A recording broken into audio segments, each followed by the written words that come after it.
Agora vamos assistir à apresentação do José Calharias, uma história de vida a usar Linux e Debian. Obrigado. Ora, boa tarde. Eu, para estar aqui, tenho que agradecer ao meu empregador, Instituto Protécnico, ele pagou umas despesas para cá vir. E por isso, logo. Ou porque é que eu prefiro o título Porquê Debian?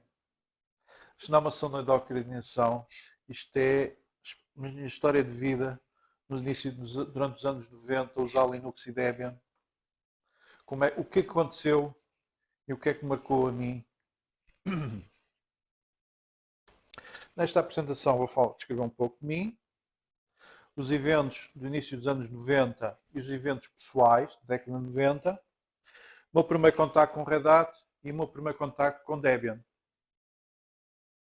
Para depois chegar ao fim e apresentar-vos a conclusão. O que é que estes eventos marcaram na minha vida?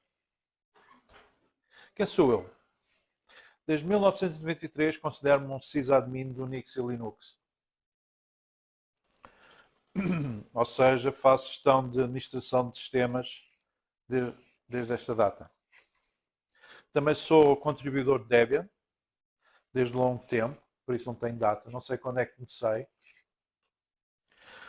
Nos tempos livres, tomo conta de alguns programas, SwitchConf, o ATDaemon, o Logcheck, foram os primeiros programas que eu tive contacto e que precisei de ser o autor porque estavam abandonados.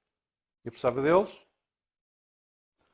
e assim me tornei programador de open source nos tempos livres, ao software livre. Desde fevereiro de 2017 tornei-me Debian Developer e agora, muito recentemente, desde setembro, desde o mês passado, tornei-me coordenador do núcleo de sistemas no técnico, nos serviços de informática do técnico. Ora, o que é que aconteceu no início dos anos 90? Saiu o GNU Manifesto, foi marcante, vamos perceber porquê. Saiu a primeira versão de Linux, o Linux publica nas news a primeira versão do kernel. Tinha acesso à internet no INESC, no Instituto de Investigação, muito relacionado com o técnico, onde a maioria dos professores de informática e de eletrónica, na altura era eletrónica, principalmente eletrónica, alguns de matemática, iam fazer investigação aqui no INESC, mas estavam ligados ao técnico. Alguns computadores no técnico tinham acesso à internet, nem todos. Era uma altura em que a rede TCP/IP estava a começar, cabelagem coaxial, muito nos princípios. Se o primeiro browser, Mosaic Netscape, foi nesta altura que saiu. E havia o Portuguese Unix User Group, que era dedicado a permitir às pessoas terem internet em casa. Para permitir às pessoas, porque até essa altura a internet era um veículo de investigação a fornecer em institutos de investigação, escolas, universidades.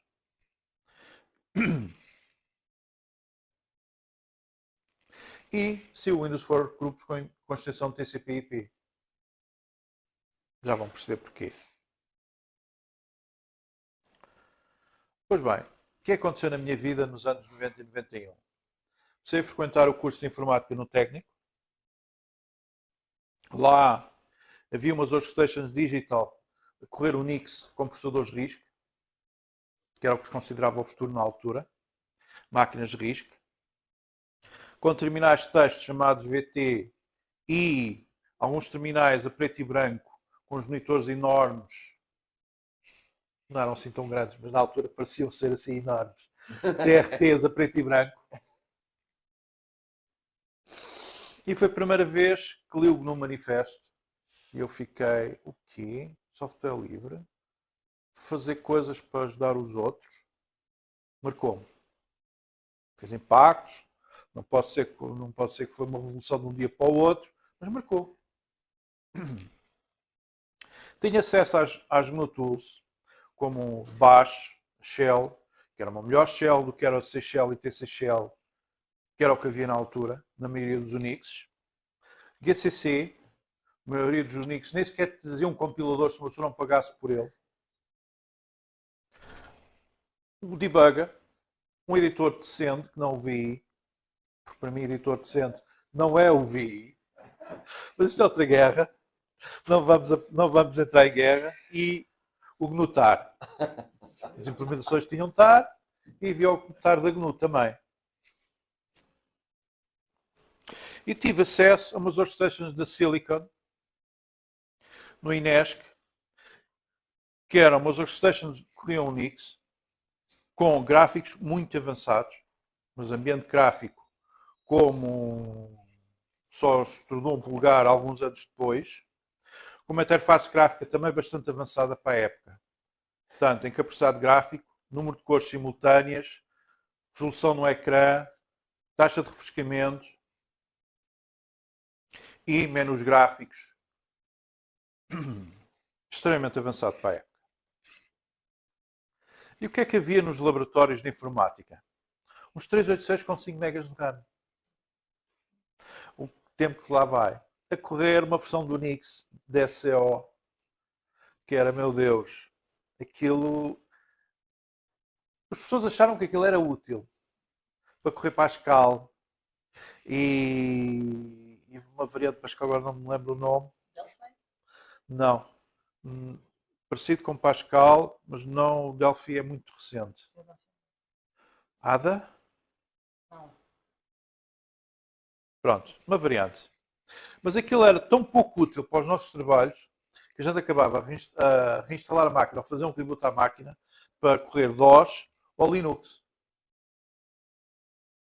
E meu Deus, aqueles 386 eram tão rápidos como as digital workstations que a gente tinha. Com uma coisa ainda mais muito interessante. O Linux tinha menos bugs. E ainda não era a versão 0. Nas workstations na altura, era normal, já tinha que fazer programação, às vezes implicava fazer forks, de maneira controlada, e ver sempre alguém todos os dias fazer um fork sem saber. As workstations Unix ficavam incapacitadas, alguém tinha que ir lá pegar no botão. O Linux não, aguentava-se. Não me perguntei porquê, porque na altura eu não sabia de nada do Unix. E por isso o meu interesse em Linux. Mas tinha menos bugs, funcionava. Se alguém metesse um IP igual ao de outra máquina, o Linux aguentava-se. As workstations não. Estouravam. Por isso, muito importante eu chamar a atenção que o Linux na altura já tinha menos bugs que os Unix mais comuns. E tinha acesso a várias workstations gráficas no Inesc. Ou seja, não é só os Silicons, também havia uma IBM com um monitor gráfico, e era aí que eu fazia os meus trabalhos. Para a escola, trabalhava para um professor de computação gráfica, fiz a minha tese de desenvolvimento, foi nestas workstations. Estamos a falar de 93, 94. Eventos pessoais em 93. Compro o meu primeiro PC compatível com Linux. E sim, tinha que ser compatível com Linux. De outra maneira não o teria comprado. E fui logo para Triple Boot. Era a altura do DOS mais Windows, e uma pessoa queria jogar. Era a altura do OS2, que toda a gente dizia que era melhor que o Windows. E era o Linux. E assim tinha os três. Na altura lembro, e aqui esta memória falha um pouco, instalei o Slackware. Porquê é que eu digo que é Slackware? Porque na altura saiu primeiro o SLS, houve uma evolução, logo a seguir saiu o Slackware como improvement. Eu acho que foi o Slackware o primeiro que instalei. Pois bem, que é que era o Slackware na altura? Instalação usando floppies. É uma distribuição de Linux. Ou seja, tal como agora há Ubuntu, Mint, Red Hat, Fedora, Slackware foi para aí a segunda ou terceira distribuição primeiras no mundo com o kernel de Linux. Ou seja, em que uma pessoa instalava, ficava no menu de instalação, instalava e tinha uma coisa mais ou menos a funcionar. Porque até essa altura era, instalava-se, alguém arranjava os binários de um GCC, compilava, arranjava os binários de um kernel, à mão criava-se uns devices, lá se punha os discos a funcionar, coisa assim arcaica. Eu não passei por isso porque eram os meus colegas que faziam, tinham mais experiência. O meu primeiro contacto no meu computador foi com o Slackware, foi instalado floppies, disquetes, umas 30 ou 40 disquetes, não foram mais, não foram 10 caixas de disquetes, já não me lembro. Diga? E se não tivesse um erro? Não era assim tão mal, que a gente podia ter sorte. Fosse as primeiras era crítico, tinha-se começado de novo. Fosse as outras, pronto, lá não posso ter gráficos, vou ter que adiar isto para outro dia, entretanto vou continuar a fazer outras coisas. Tenho a instalação abortada. E assim, Slackware 1.0 ou 1.1, não me lembro qual foi, e usei para aprender Unix.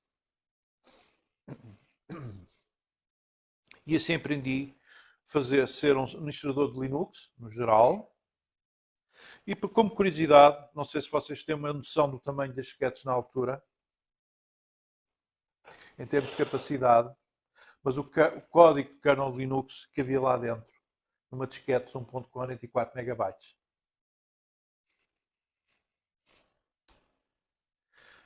E fiz o primeiro upgrade de Slackware. Na altura, os upgrades de Linux é como ainda se faz hoje, em alguns Unix. Paga-se e começa-se de novo. E assim foi.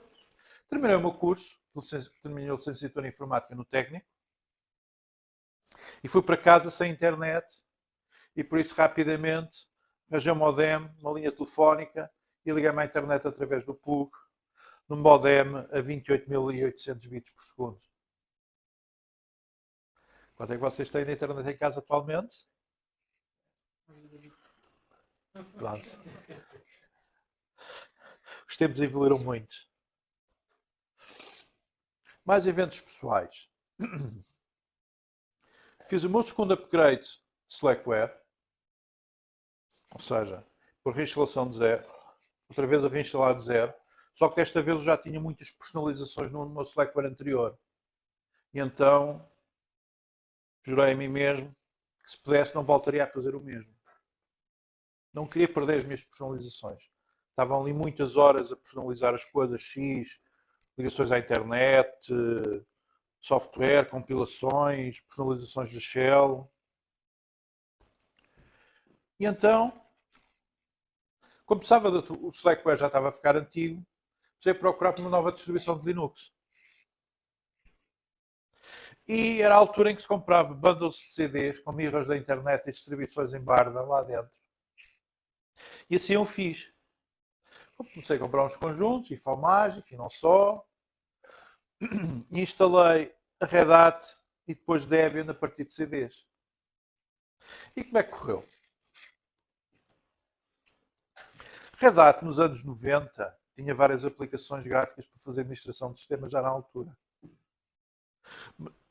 Mas isso significava que os casos mais comuns estavam bem cobertos. Era fácil de fazer naquilo. Mas se a pessoa soubesse um bocadinho mais, quisesse fazer uma coisa um bocadinho mais avançada, a pessoa ficava na dúvida como é que se fazia. E depois a pessoa ia lá dentro, mexer nos fecheiros de configuração, e ele só dizia, não mexer. Usa a aplicação X. Usa a aplicação Y.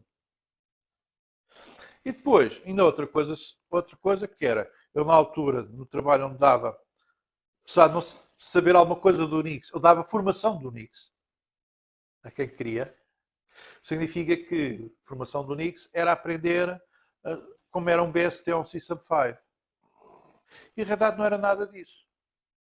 Não se aproximava com nada disto. Os professores não estavam onde eu estava à espera. Tinha que aprender mais um sistema. E por isso, no fim de contas, não pareceu que fosse um bom local para eu aprender administração do Unix. Então, passei a seguinte. Debian 1.3. Alguns erros na instalação inicial. já estava disponível a 2.0, eu estava muito averdinho, não soube resolver os problemas da Debian na altura. Eu mandava instalar o Bmax e aquilo dava erros a instalar. E eu não sabia como resolver. Não sabia como procurar ajuda. Não sabia corrigir. Não sabia nada. Estava verdinho mesmo. Em relação ao que o pessoa faz atualmente quando tem problemas, não via Google. Não via motores de busca. Só via mailing list e IRC. E acima de tudo havia news. Então, como já havia 2.0, fui a correr comprar mais um bundle de CDs para instalar Debian 2.0.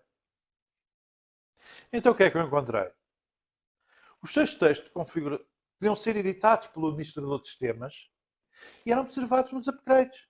Era respeitado. Ao contrário de um Slackware. Não suportava upgrades. Era apagar e reinstalar. Aqui não. As minhas alterações ficavam lá guardadas. E fazia-me lembrar System 5. Eu encontrava os fecheiros nos sítios onde eu estava à espera de encontrar no System 5, ou seja, era semelhante aos Solaris que eu tinha no trabalho, na altura. E por isso sentia-me à vontade, familiar. E prometia-se upgrades sem reinstalações do zero.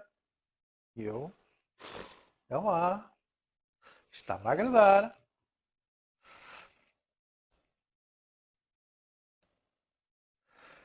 E então o que é que eu encontrei no Debian 2.0? Uma boa plataforma para aprender administração de sistemas e, tal como há uns anos atrás no manifesto, também era um grupo de voluntários que faziam a distribuição. E isto foram, sim, os aspectos positivos do Debian 2.0. Conclusão. Eu estou fortemente influenciado pelos eventos dos anos 90. O que aconteceu marcou-me profundamente. Moldou-me para aquilo que eu sou agora. Experimentei Unix, Linux e DOS e Windows bem nos inícios. Quando ainda se falava, quando alguns conhecedores diziam, mas o Unix é que é. Eles diziam, não, o Windows é que é. Eu estive lá, experimentei, vivenciei. Posso dar a minha opinião se me perguntarem. Aprendi a apreciar software livre. Ou seja, o software que havia no Linux era praticamente todo da GNU. E quando não era da GNU, era software livre vindo de outros programadores. E posso dizer que foi dos primeiros a usar Linux como utilizador, depois como administrador e comecei nas primeiras versões de Debian. Ou seja, já uso Debian há bastante tempo e é quase daquela altura que a minha máquina atual, máquina de trabalho, é créditos sucessivos. Desde quase aquela altura. Ou seja, não houve reinstalações de zero, houve sim atualizações de hardware, mudei de caixa, mudei de motherboard, troquei de discos, mas é a mesma instalação. Passei de 32 bits para 64 bits, mas é a mesma instalação. Obrigado.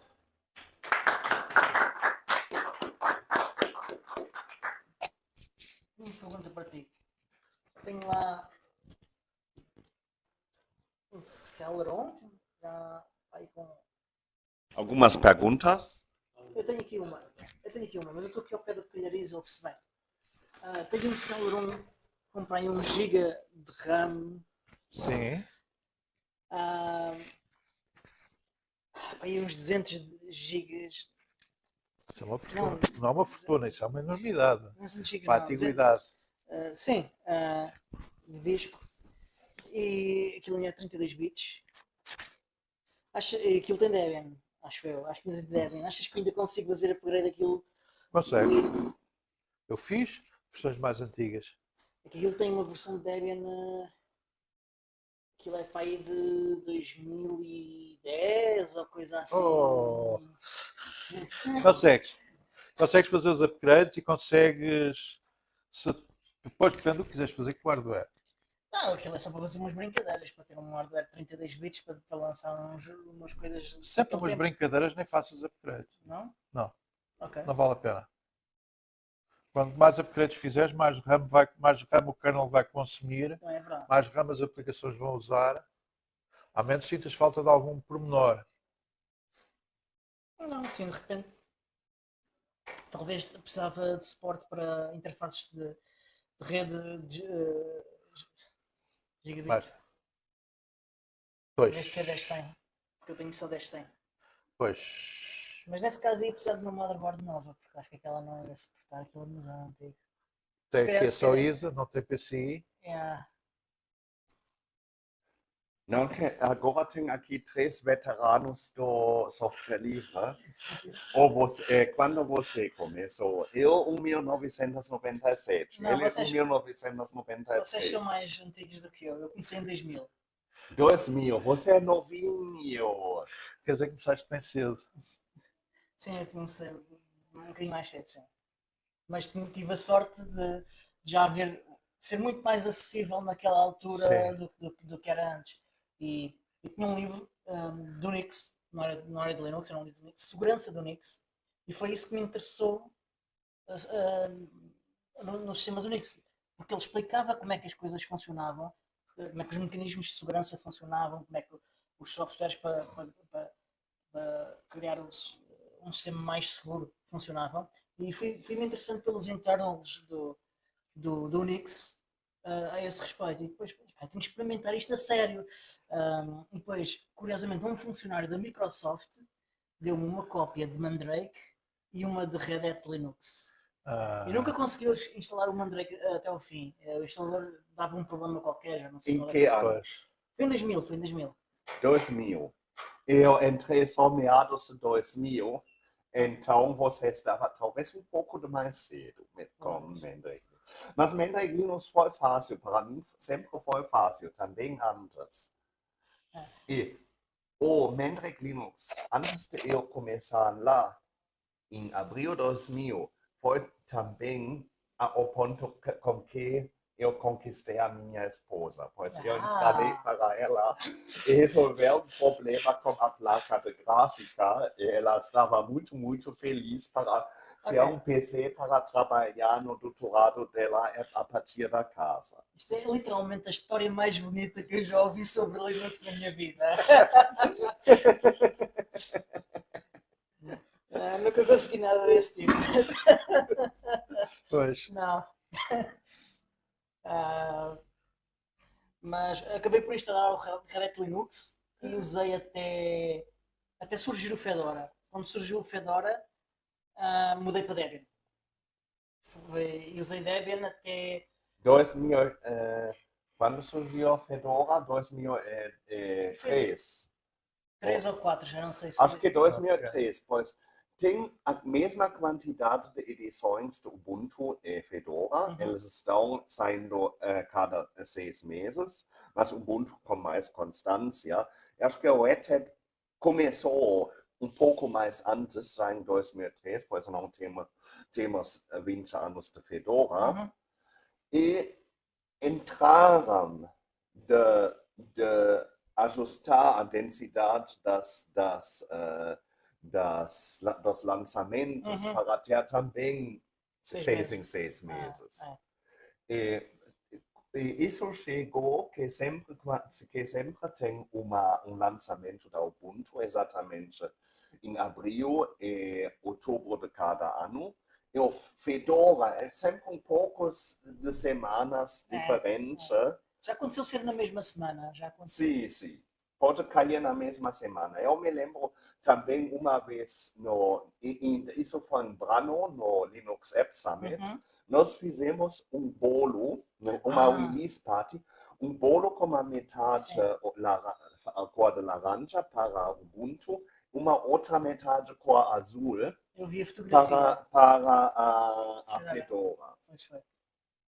Foi giro, foi giro. E depois lembro-me, por altura da festa do software livre, eu já tinha dual boot entre Debian e Ubuntu. Ah, Ah, foi, Pai, na moita em que ano? foi em 2004. Eu lembro de ter ido a uma festa de software livre na Moita. Não me lembro qual. Mal me lembro das caras da altura. O primeiro foi em Ele 2004. veio um portátil, foi veio um 2017. portátil branco da Apple, em dual boot, PowerPC. Passei lá o dia. Nós tivemos em 2004 e depois só na moita 2018. Não foi em 2004. Pronto. Lá tive. Então pronto. Também Sim, lá. ano mágico. é mesmo. Eu estava à porta de receber as pessoas e a tentar convencê-las a dar um euro em troco de um CD com Knopix.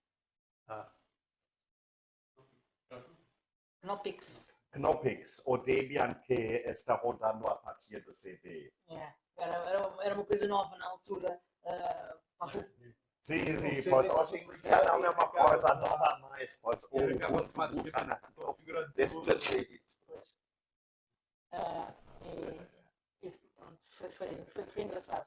Foram momentos engraçados.